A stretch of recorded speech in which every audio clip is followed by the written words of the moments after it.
잠언 11장 1절에서 15절까지 말씀 보겠습니다. 1절입니다. 우리 함께 읽겠어요? 후기는 저울은 여호와께서 미워하시나 공평한 주는 그가 기뻐하시느니라.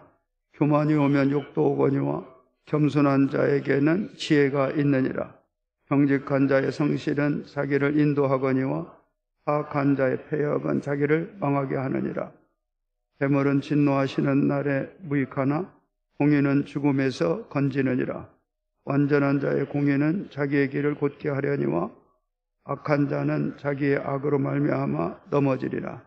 정직한 자의 공의는 자기를 건지려니와 사악한 자는 자기의 악에 잡히리라.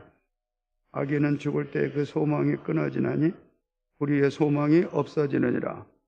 의인은 환난에서 구원을 얻으나 악인은 자기의 길로 가느니라. 악인은 입으로 그의 이웃을 망하게 하여도 의인은 그의 지식으로 말미암아 구원을 얻느니라. 의인이 형통하면 성읍이 즐거워하고 악인이 패망하면 기뻐 외치느니라. 성읍은 정직한 자의 축복으로 인하여 진흥하고 악한 자의 입으로 말미암아 무너지느니라. 지혜 없는 자는 그의 이웃을 멸시하나 명철한 자는 잠잠하느니라. 두루다니며 한담하는 자는 남의 비밀을 누설하나 마음에 신실한 자는 그런 것을 숨기느니라. 지략이 없으면 백성이 망하여도 지략이 많으면 평안을 누리느니라. 타인을 위하여 보증이 되는 자는 손해를 당하여도 보증이 되기를 싫어하는 자는 평안하니라. 아멘. 할렐루야. 한번 크게 주여 한번 해봐요. 주여, 주여. 우리 인생은 항상 그 원인이 있으면은 또 결과가 있게 됩니다. 우리는 어느 일을 하든 간에 무엇을 보고 이제 살아가느냐 하면은 결과가 어떤 일이 일어날까를 염두에 두고 살아야 된다라는 거예요.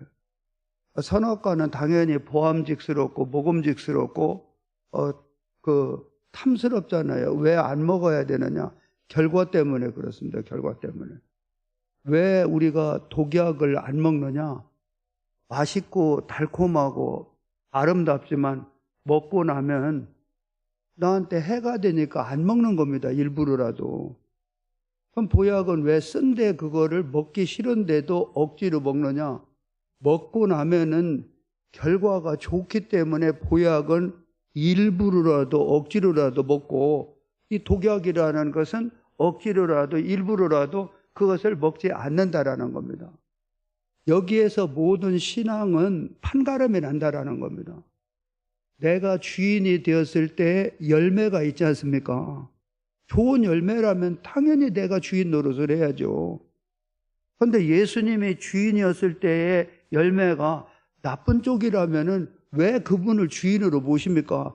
차라리 귀신을 주인으로 모시든지 염라대왕을 모시든지 하죠. 응?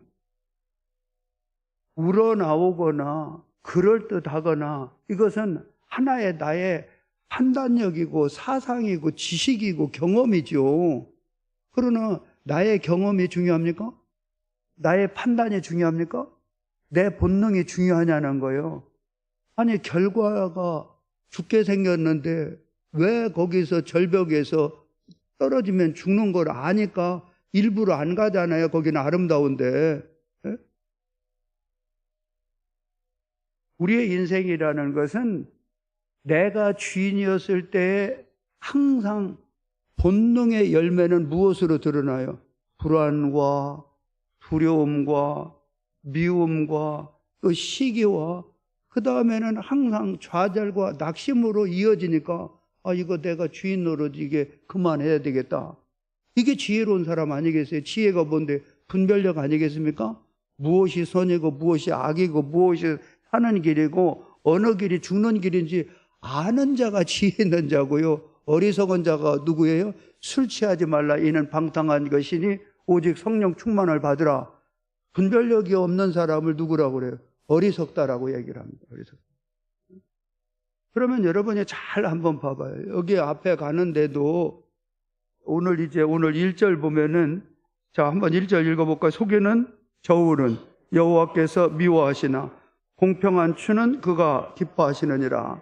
2절에도 교만이 오면 욕도 오거니와 겸손한 자에게는 지혜가 있느니라. 왜 속이는 저울을 여호와께서 미워하시느냐? 아니, 우리가 속이든 안 속이든 하나님하고 무슨 상관입니까? 그런데 벌써 저울을 속이고 있다라는 것은 사람이 안 보면 보는 사람이 없다는 거예요. 실제로 그럴까요? 내가 보잖아요, 내가. 에? 아니, 예를 들어서 이제 그 고기를 예를 들어 이제 한 근을 줘야 되는데 그걸 한 300g을 줬다는 거예요. 그 사람은 몰라요. 그냥 한 근인가 보다 갔어요. 돈은 배로 남았다는 얘기예요. 그런데 그걸 누가 봤다고요? 내가 봤어요, 내가. 그러면은 어디에 꺼리낌이 있어요? 양심에 꺼리낌이 있는 거예요. 벌어도 낙이 없어요. 화의식이 있는 거예요. 이러다가 한번 걸리지, 이러다가 한번 나한테 위험이 오죠. 요즘에 일어나는 일련의 사건들이 다 그렇잖아요. 아니, 누구든지 유혹을 싫어하는 사람이 어디 있어요? 달콤하니까 유혹 아니겠어요? 그런데 어리석은 자는 왜 넘어갈까요? 결과를 모르는 거예요. 아니, 마약만큼 달콤한 게 어디 있겠어요? 그러니까 하잖아요. 그런데 결과가 그렇게 참담할 줄 알았으면 나는 안 했다라는 겁니다. 요거를 지혜로운 자는 아는 겁니다. 저울추를 속여가지고 돈을 벌 때 만족과 기쁨이 있을 줄 알았는데, 아니, 돈은 들어오고 재물은 쌓여졌는데 마음에 평안이 없어요? 기쁨이 없습니다. 그리고 세월이 지날수록 나도 내 인생에 때가 있는데 이제 갈 때가 됐는데, 야, 인생 내가 잘못 살았구나. 그러니까 오늘 그 7절에 보면은 악인은 죽을 때 그 소망이 끊어지나니 불의의 소망이 없어지느니라. 다 날아가는 겁니다. 세월이 갈수록 기대감과 설렘이 아니라 세월이 갈수록 불안하고 답답하고 그것이 들킬까봐 또 거기에 대해서 평안이 없다라는 겁니다. 겨울추를 속였는데 평안하겠어요? 야, 이거 언제 발각되면은, 야, 이거는 나한테 큰 어려움이 있겠구나. 예측과 예단을 못하는 자가 누구라고요? 어리석은 자라는 거. 그것을 예측하고 예단하는 사람이 누구라고요? 지혜로운 사람이라는 거예요. 그러니까 여러분 성경에도 보면은 이 요셉의 패러다임이 있고 보디발 아내의 패러다임이 있다라는 겁니다. 요셉이라고 여자를 싫어하겠어요? 그 유혹에 넘어갔을 때의 결말은 그걸 누가 봐요? 사람은 없어요. 누가 본다고요? 내가 보는 거예요, 내가. 첫째. 그 다음에 누가 봐요? 하나님이 보는 거, 하나님이. 그럼 보디발 아내가 자기 남편이 보지 않는다고 그래서 유혹을 했어요. 그럼 편안할까요? 요셉으로 만족할까요? 다른 유혹은 기다리지 않을까요? 우리 하나님의 자녀들은 항상 성령의 사람은 미래를 내다보고 결말을 내다보고 이 원인이 있으면 결국의 열매가 어떠한가를 분별할 줄 아는 자들 있잖아요. 그 사람이 지혜로운 자고 그 사람이 하나님의 자녀고 그 사람이 성령의 사람이고 그 사람의 예수를 사랑하는 우리 하나님의 자녀인 천국 백성이라는 겁니다. 이게 다 연결이 되는 겁니다. 그게 교만은 뭐예요? 스스로 높이는 거예요. 겸손이 뭐예요? 나를 낮춰요. 왜요? 보이진 않지만 하나님이 나를 높이신다는 신뢰와 믿음이 있는 겁니다. 요셉도 다른 사람은 몰라도 하나님은 아시지. 보디발 아내는 아무도 없으니까 알 바가 뭐야? 자기 남편 오면 거짓말하면 되는데. 어리석은 자는 항상 같이 동반하는 이 언어가 거짓말입니다. 거짓말. 아니, 이거 한 건 아니잖아요. 이거 덜 줬잖아. 맞아요. 그리고 싸우려고 합니다. 왜? 거짓말이 탄로날까 봐 그것을 욱박질려서 가리우려고 그러는 겁니다. 스스로 높아지려고 하는 겁니다. 그걸 교만이라고 그러잖아요. 그런데 하나님이 나를 높이시리라. 이게 겸손이라는 겁니다. 겸손. 그러니까 누가 주인이냐에 따라서 겸손과 교만도 딱 갈라지는 거예요. 내가 주인일 때는 아무도 안 보잖아요. 그런데 나를 드러내야 되잖아요. 과시를 하려고 그러고 증명을 하려고 그러고 인정을 받으려고 하는 그 자체가 뭐라고요? 아니, 사람들이 몰라지면 어떨까? 어떡할까? 이게 교만한 자고 저울추로 속이는 자와 그 다음에는 보이는 것이 전부인 것 같이 살아가는 자의 어리석음이라는 겁니다. 여러분은 언제 제일 기쁘던가요? 어찌 보면 우리 성도들이 아무도 안 볼 때 쓰레기 하나 줍는 거 있잖아요. 정말로 우리 예수의 이름으로 나박김치 하나 불쌍한 사람 섬기고 났을 때 본 사람 있어요? 아무도 없죠. 그런데 누가 봐요? 내가 보는 거예요, 내가. 그럴 때 내 양심에 보람이 생기고 기쁨이 생기는 거예요. 오늘 또 제일 기쁜 분이 누구예요? 차량 봉사하는 분들이에요, 이분들이. 누가 보든 보지 않든 보이지 않는 하나님이 나를 보신다라는 믿음과 신뢰가 있어요. 그 다음에 그것을 누가 봐요? 내가 보잖아요, 내가. 모든 봉사가 요 맛을 아는 사람은 봉사를 해라, 뭐 교사를 해라. 우리 교회도 보면은 하남부 교사들 특히나 뭐 어느 거나 뭐 지금 뭐 어디가 우열을 가리자는 얘기가 아니라 그렇다라는 겁니다. 화폐 하나 있으면은 그 집안이 다 풍지박산됩니다. 얼마나 고통스러운지 압니까? 장애우들의 부모들의 그 특징이 뭔지 알아요? 평생의 소원이. 그때 제가 그거 듣고 이게 참 평생 소원은 그 엄마가 그래요. 목사님, 우리의 소원이 뭔지 압니까? 우리 애보다 하루만 더 살게 해달라는 겁니다. 내가 없으면 얘들 대책이 없는 거예요. 세월이 약이 아니라 세월이 독인 거예요. 지혜는 더 이상 발전을 안 하지만 몸집은 커지잖아요. 그런데 우리 그 장애우들 참 이분들 섬기는 걸 보면은요, 그분들을 뭐예요? 첫째 누가 봐요? 내가 하는 거예요. 하고 났을 때 하나님이 뭘 줘요? 기쁨을 주고 보람을 주는 거예요. 결과가 좋으니까 하는 거, 결과가. 그리고 결과가 당장 오지 않아도 우리 하나님이 이것을 보신다라는 믿음과 신뢰가 있기 때문에 그런 거 아니겠어요? 왜 빼는데요? 연말 되면은 왜 갔다가 강권을 하고 못합니다 하는데요? 이것은 보이지 않는 하나님에 대한 신뢰와 믿음보다는 보이는데 지쳤다라는, 물론 이걸 몰아갈 필요는 없는 거예요. 몰아갈 필요는 없는 거예요. 그러나 여러분의 패러다임이 보디발 아내의 패러다임이냐 아니면은 요셉의 패러다임이냐. 아니, 아브라함도 갈 바를 알지 못해요. 그런데 누구는 알아요? 말씀에 순종하고 있는 나는 알아요. 그것을 누가 들여다봐요? 하나님이 들여다본다는 신뢰와 믿음이 있는 거예요. 믿음이 있는 자의 결국이 있어요? 믿음이 없는 자, 본능대로 사는 자의 열매가 있는데 우리가 똑같이 이렇게 비교를 해보는 걸, 시뮬레이션을 해보니까 말씀대로 사는 것이 복이구나. 말씀에서 벗어나 내가 주인 됐을 때의 삶은 달콤한 것 같지만은 결국 열매는 좋지 않구나. 뭐를 통해서 성경에서 알려줍니까? 믿음의 선진들을 통해서 알려주고 선악과 사건을 통해서 알려주게 되고, 그리고 본인 스스로에게 하나님께서는 검증할 수 있는 은혜의 기회를 하루에도 수없이 한단 말이야, 수없이. 저 역시도 27살에 예수님을 만나서, 저도 그 전에는 예수님을 만나기 전에는 당연히 저울추를 안 속이겠어요. 당구장 할 때도 10시부터 시작을 했는데 한 9시 반이라고 적어놓고 겜비 더 받으려고. 원단 장사 할 때도 요리 속이고 조기 속이고 해서 그것을 돈을 벌었는데 그때 만족이 있냐 기쁨이 있냐. 예수 안 믿었을 때는 모르죠. 기쁨인지 안 좋은 건지. 그리고 감옥에 가봐요. 나 먹은 거 얼마 안 먹었는데 더 많이 먹은 놈들은 왜 다 봐주고 나만 잡아가냐고 그러고, 가가지고 그 사람들은 그거를 항의를 하고 항변을 하게 되는 겁니다. 믿음으로 살 때, 말씀대로 살 때 누가 기쁘다고요? 내가 기쁜 거예요, 내가. 믿음대로 살지 않을 때 누가 캥겨요? 내가 캥기는 거예요, 내가. 여러분, 말씀대로 살 수 있기를 축원합니다. 여러분, 그것만큼 특권이 어디 계세요?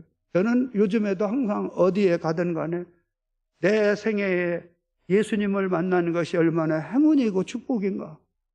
부족하지만 넘어지고 항상 날마다 자빠지지만은 그럼에도 불구하고 예수를 사랑하고 말씀에 순종해 보려고 몸부림을 치는데 결과는 어디에 있어요? 넘어지고 자빠지고 항상 낙제점입니다. 낙제점. 그러기 때문에 새벽을 깨우게 되고 그러기 때문에 나에게는 예수님이 필요하게 되고 제가 하나님의 말씀을 대변하는 목사로서 제일 강조하는 거 뭡니까? 하나님이 나에게 최고의 복을 주시고 은혜를 주신 선물이 뭐냐? 나는 누구보다도 약함을 많이 주셨다. 부족하기 때문에 예수를 더 사랑하고 못났으니까 예수밖에 없는 것이고 낙제이기 때문에 그분 아니면은 도저히 나는 길이 없고 내가 무슨 진리가 있고 생명이 있겠습니까? 그래서 날마다 순간마다 유일하게 할 수 있는 것은 우리 하나님 나 좀 불쌍히 여겨달라고. 어차피 버릴 힘 있으면 나 좀 건져주시면 안 되겠냐고. 죽이는 것도 힘이 있어야 죽이는데 하나님이 나를 좀 살려주시면 안 되겠습니까?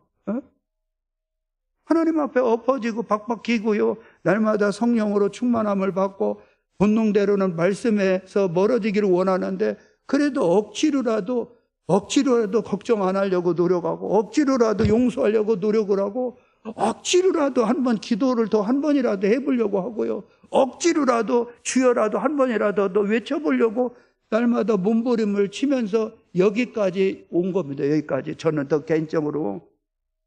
그런데 결과를 보게 되면은 피해가 되는 게 아니라 정말 잘했구나. 자랑스럽구나. 하나님의 은혜구나. 성령님의 도우심이구나.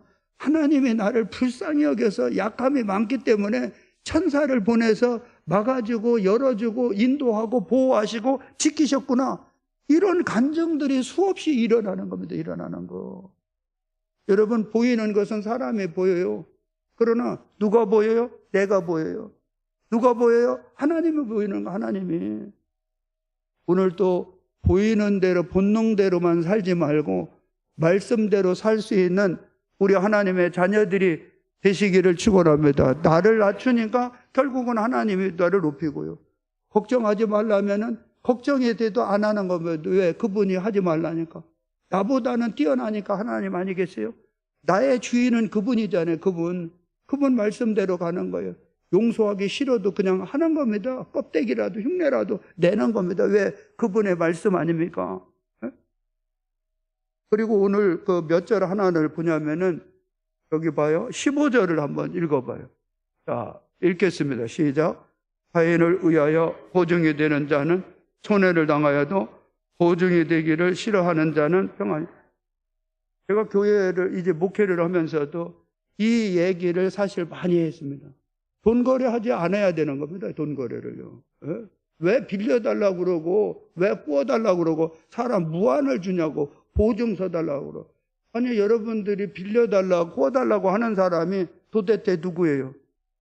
그 사람이 생명은 호흡에 있는데 수에 칠 가치가 없는 거예요. 그 사람이 언제까지 살지를 안다고. 내가 보증을 서요. 여러분 1초 후에 일을 알아요? 1분 후에 무슨 일이 일어날지 아냐는 거예요. 1시간 후에 일어날 일이 있으면 누가 교통사고를 당하고 1시간 후에 일이 일어나면은 웬만한 사람 안 죽습니다. 웬만한 사람. 응?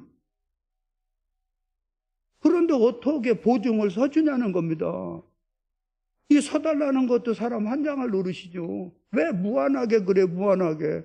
아이고 그리고 보증을 서달라고 하는 자체가 아니 그 사람을 의지할 바에 내가 힘들고 어렵고 정말로 고통스러워도 보이지 않는 하나님 앞에 주여 주여 하나님 나 좀 살려달라고 나 좀 도와달라고.